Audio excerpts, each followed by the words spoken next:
Hello everyone and welcome back. Now, in the past few lectures, we've been talking about optimization. And of course, there is still a lot more that we could talk about with optimization-related math modeling problems.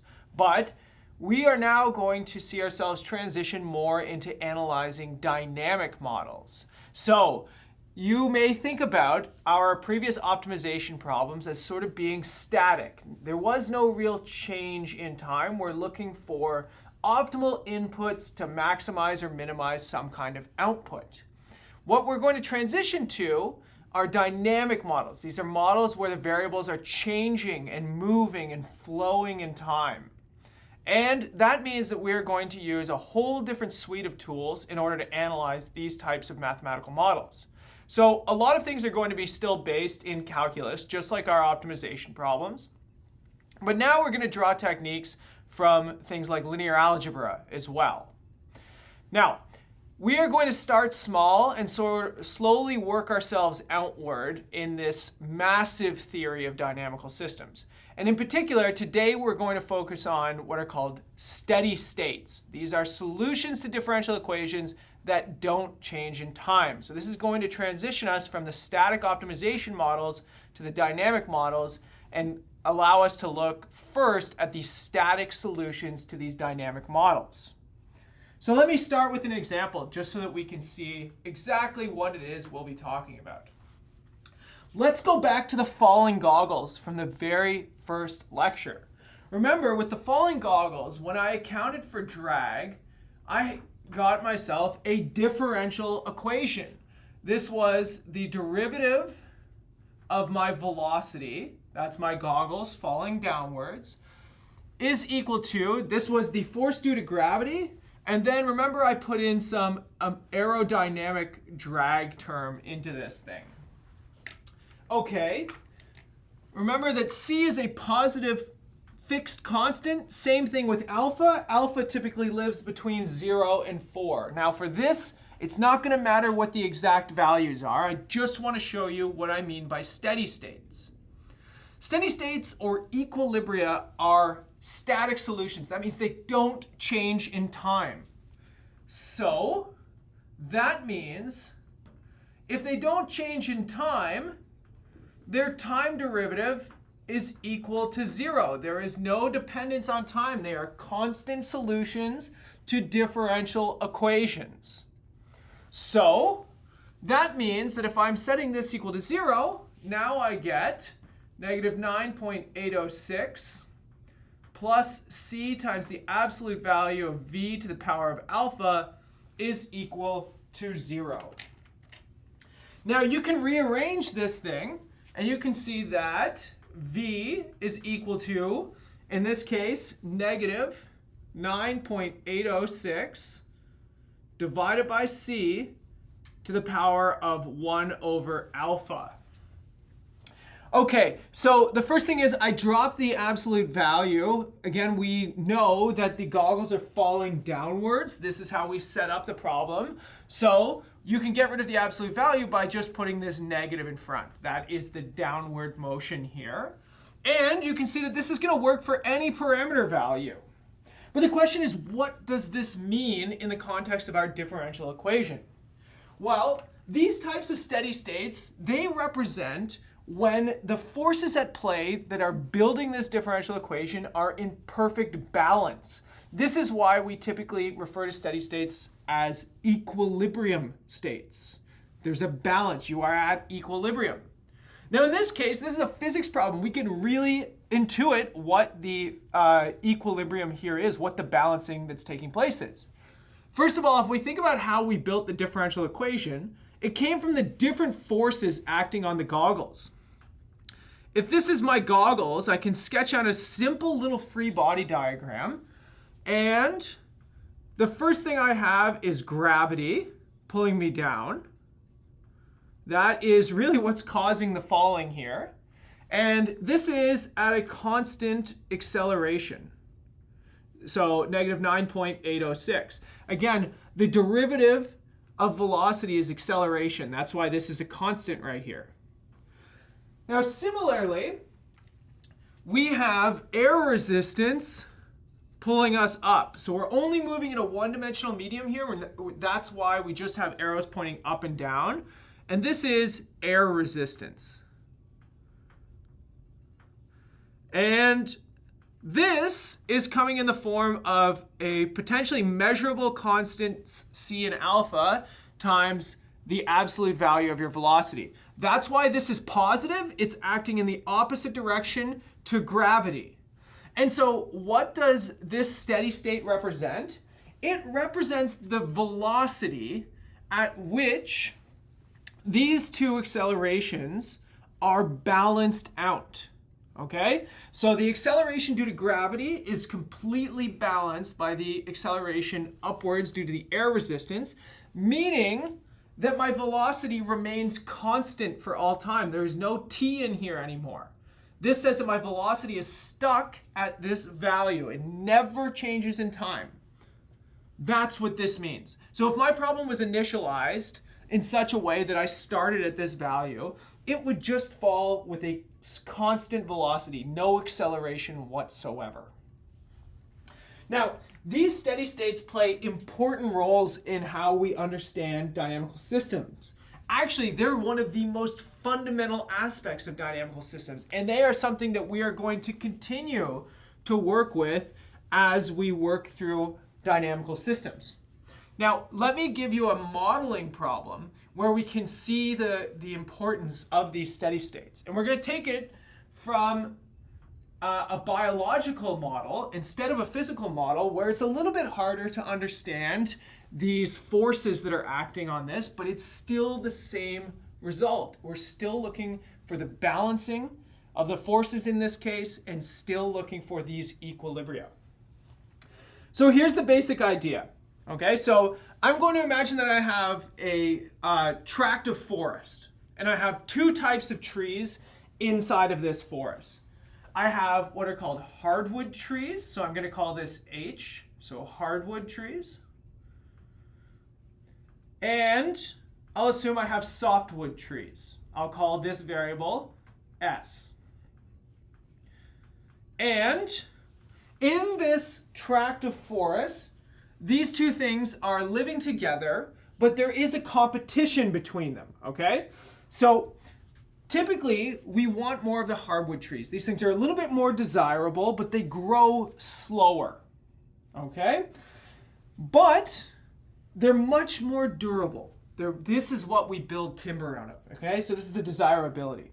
Whereas the softwood trees, they grow quickly and they take up space very, very quickly. And in particular, they're taking up the space that our desirable hardwoods could occupy.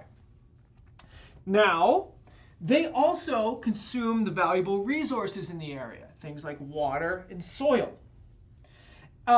So the hardwoods, they compete by growing taller than the softwoods. They shade them out, essentially, and they restrict their access to sunlight. And in this case, they cause the softwood population to die out. Okay, so you can see that there's this balance or this competition taking place between these two things, right? The more hardwoods we have, then they shade out the softwoods and they decrease in population. The more softwoods we have, the less room we have for the hardwoods. They take up all of the valuable resources, and so they might decrease in population. So the question we want to ask ourselves is it possible to create a mathematical model that describes this situation that I just gave you, in which both hardwoods and softwoods can coexist? Of course, we want to promote biodiversity in here. Of course, humans are not the only species that need to be considered in this tract of forest. So the question is one of those trees always going to drive the other one to extinction, or is it possible for them to coexist? Okay. So the question is, how are we going to put this together? This is a dynamic model. The population of trees is changing through time. The units for H and S is going to be measured in biomass. So this is essentially the amount of trees per acre, or tons of trees per acre. So this is the typical biological unit here. And in this case, we are going to assume So we have to put a ton of assumptions on here. We have this sort of 5-step method when it comes to math modeling.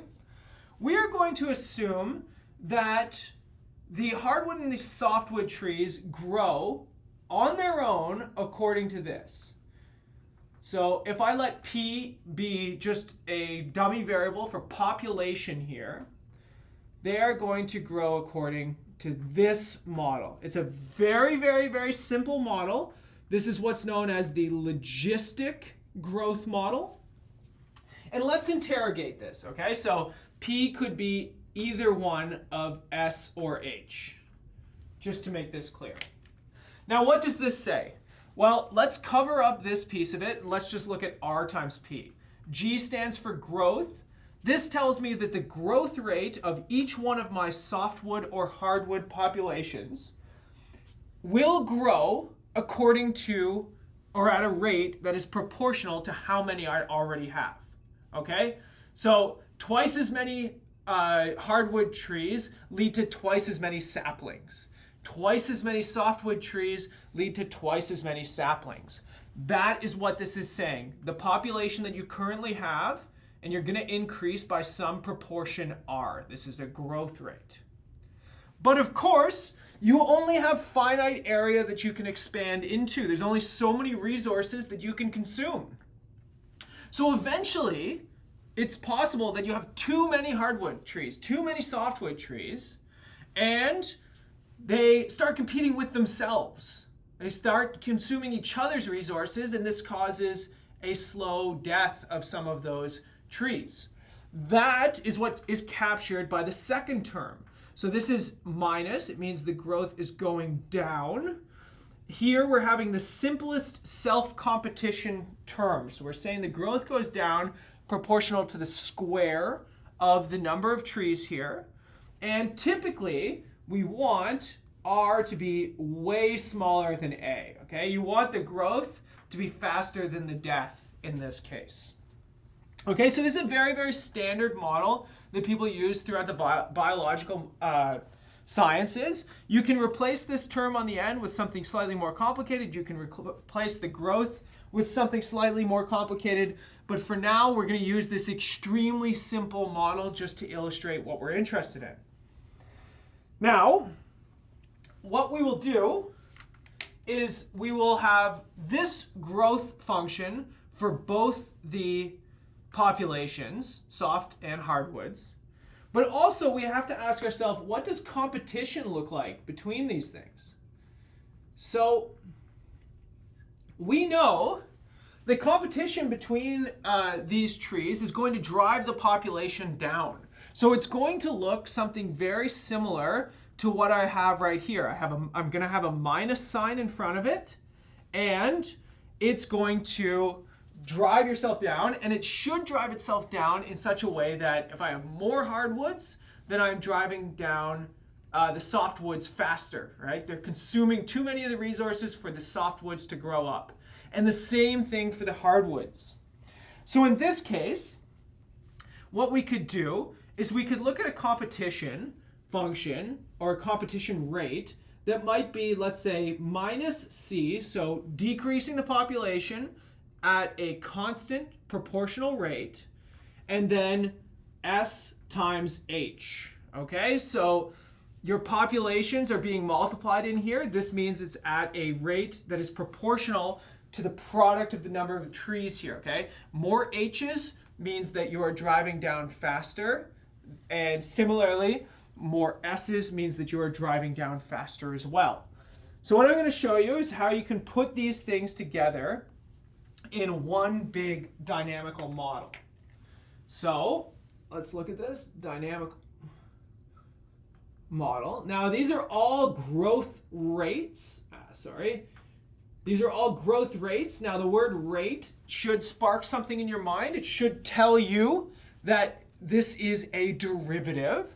So really what this tells you is the growth rate of the hardwoods, the derivative of the biomass of hardwood trees at time t with respect to time is equal to the self-growth minus the self-competition minus the external competition.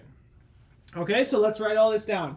We have growth rate R1 for the hardwoods. They might have a different growth rate than the softwood trees. Minus A1, they might have a different decay rate or self-competition rate than the softwoods. And let's say minus, let's call it B1. So this constant C, I'm going to call it B1 just so that I can go AB. H times S. And let's do the same thing. The growth rate of the biomass of the softwood trees, that's a derivative. Well, proportional growth to the number of softwoods you have, right? Having lots of softwoods means lots of little saplings, lots of seedlings that come off of them. But then you have competition with the other softwoods driving you down, and you have competition with the hardwoods that also drives you down. Now, another thing that we should note here is that we have S and H greater than or equal to 0. This is what's called the state space, sometimes called the phase space. It tells us that we have to restrict ourselves to the top or the first quadrant in the HS plane. Okay, so this is a differential equation, just like our goggle model was. It's a little bit uglier. It has a couple more constants in it. Things are a little hairier, but nonetheless, we've got a dynamic model for the biomass of the hardwood trees and the softwood trees at any time t. So we're going to go more into solving these things and figuring out what solutions look like. But what we would like to know is if it's possible for these things to coexist. Now, how does that translate into a steady state problem? Well, go back to the goggles problem, okay? Look what I showed you. I said if you pick your velocity to be this number, whatever it happens to be, but depending on C and alpha, if you pick your velocity there, it never changes. It never falls off of that value, right? Because the derivative is 0. It remains constant for all time. So if we wanted to find if it's possible to maintain populations of hardwood and softwood trees, we could find a point where they're both in balance, where they never change their biomasses. So what we could do is we could find steady states. So let's look at this. Steady states. These things are going to solve when your derivative or your rates of change are equal to 0. So the hardwood rate of change equal to 0, R1H minus A1H squared minus B1 HS. And the softwood rate of change equal to 0 gives us this nice equation. Now what we need to do is solve those two equations equal to 0 simultaneously, right? That tells us both the hardwood and the softwood are not changing anywhere in time. Okay, well there's a bunch of solutions. So what are my solutions? Well, the first one is when both of them are 0. That's an easy one. And that's the extinction state, right? It says that I have 0 biomass of hardwood trees and 0 biomass of softwood trees. They have completely gone extinct, at least in this tract of forest. That's not good. We don't want that. We have 2 other states, which are called the exclusion states. So this is where the hardwoods are 0. There are no hardwoods here. That gives me 0, 0, 0. This becomes 0. And if I want S to be non-zero, I am going to have R2 over A2. Okay, so what that is called is that's called the softwood persistent state. Only softwoods persist. The hardwoods went extinct. There's a similar version of this for the hardwoods. This is the hardwood persistent state. Softwood went extinct. Hardwoods, they grew to their capacity. And there is one more and it is this. And it's going to be ugly. It's the one we solve with both h and s not equal to 0. So this one is R1 A2 minus R2 B2. R2 B1, pardon me, divided by A1 A2 minus B1 B2. And the other piece of this, the softwood piece, A1 R2 minus B2 R1 divided by A1 A2 minus B1 B2. So all I did to get that was set both of those equal to 0, assuming s and h are not equal to 0. So you can factor an h onto the top, you can factor an s onto the bottom, and then you can solve that linear equation equal to 0.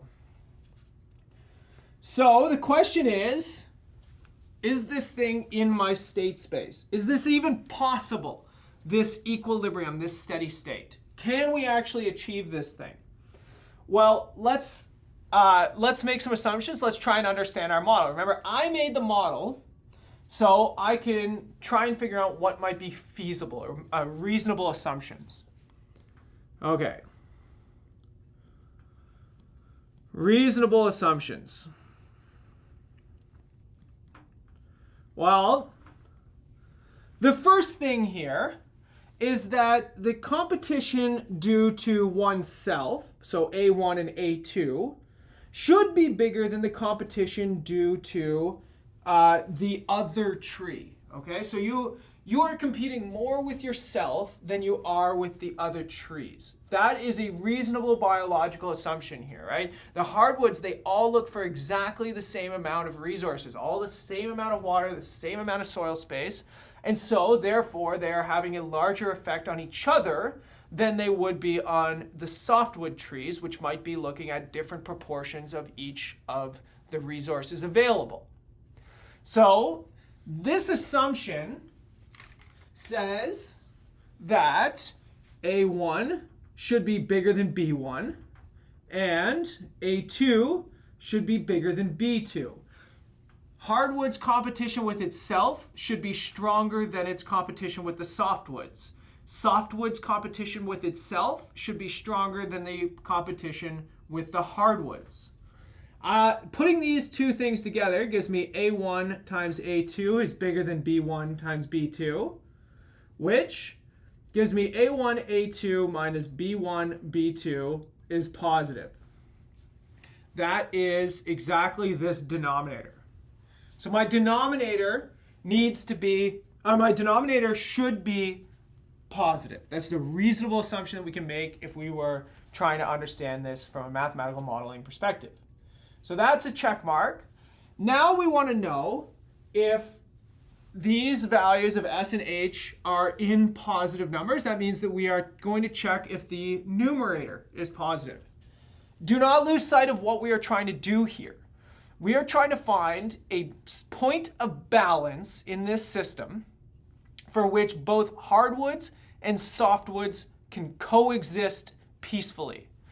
If this steady state right here, this big ugly thing, if it has both positive entries, that means that there's a way of setting up my forest with a positive amount of biomass for the hardwoods, a positive amount of biomass for the softwoods, so that they leave each other alone. They always stay at that amount of biomass.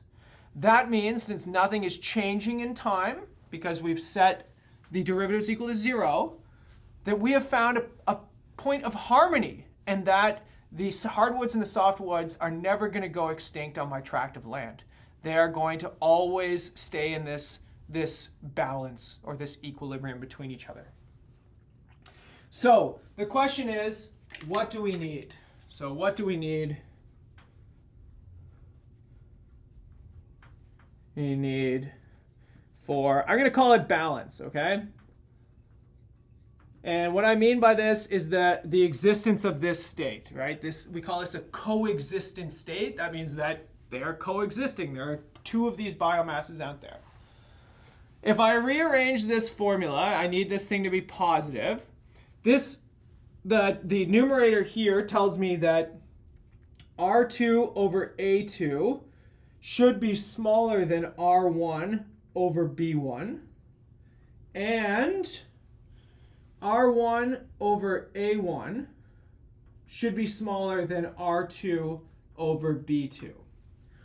Okay, so this is not something that we immediately have in our model. So what we can do is we can work to parse this out and try and figure out, what would be the conditions that would give us this, that would allow us to have a state of harmony. Okay, let's try and understand some things, okay? So let me look at this. Let's say if B1, let's say if B1 is equal to 0. Let me just try and break down the model a little bit, okay? If B1 is equal to 0, then my steady state reduces to my carrying capacity. My existence state, R1 over A1. So this implies H is equal to R1 over A1. All right, so B1 is equal to 0. The A2's cancel. R1 over A1. This would be the steady state population in this case. Now, similarly, if B2 is equal to 0, S is equal to R2 over A2. So what these things represent, they represent the populations that could be observed so long as there is no competition in the model. Okay, let me do one more thing. Let's look at when the A's are equal to 0. If A1 is equal to 0, then H becomes, so in this case, A1 is equal to 0, and, our S becomes,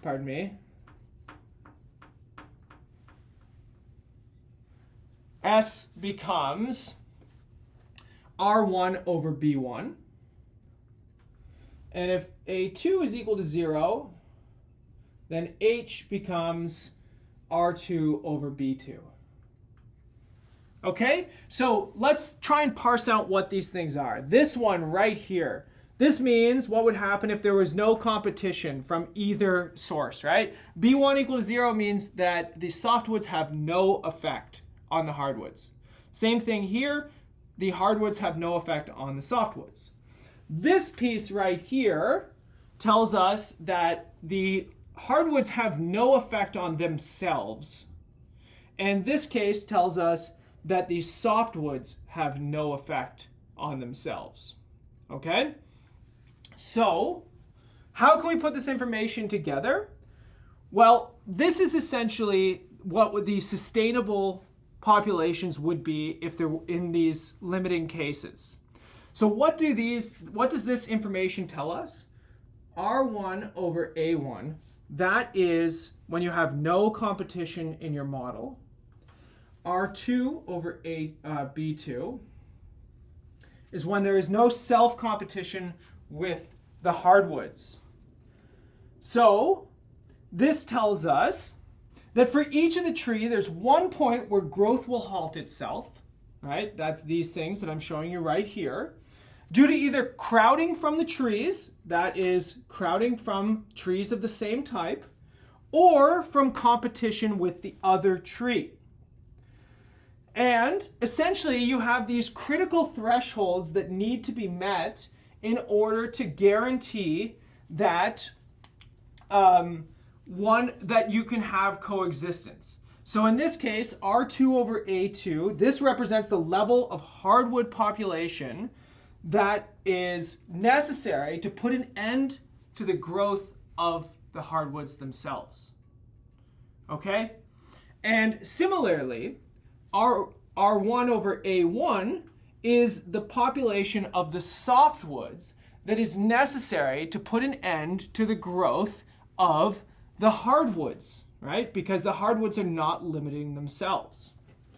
So this means that the balance between the growth of the softwoods and the growth of the hardwoods has to be just right, right?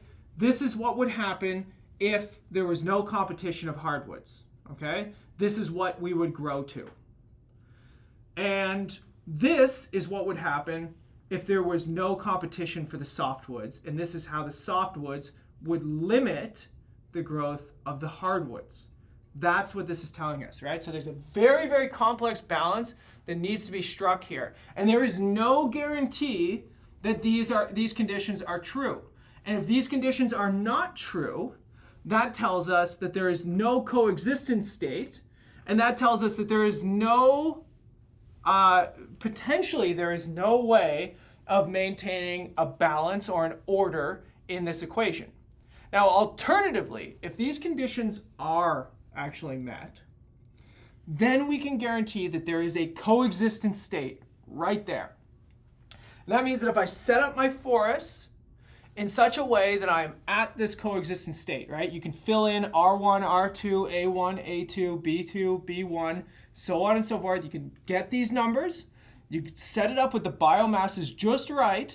Then my model that I came up with tells me that the biomass of the hardwoods will stay in balance with the biomass of the softwoods. Nothing will change, and therefore nobody dies out. There is no extinction. There is a continual growth and renewal of the hardwoods, and there is a continual growth and renewal of the softwoods in such a way that when you look at this macroscopically, the biomass remains constant. Okay, in this lecture we talked about steady state equations. So what we're going to do in the next lecture is start thinking about what happens as you change in time. Okay, so if you don't actually start at this equilibrium, but maybe you start close to it, will you die out? Are you going to potentially reach one of these extinction states? Will the biomass just grow and consume everything? Or are you going to just go into this coexistence state? These are the types of things that we'll be looking at and trying to answer over the coming lectures.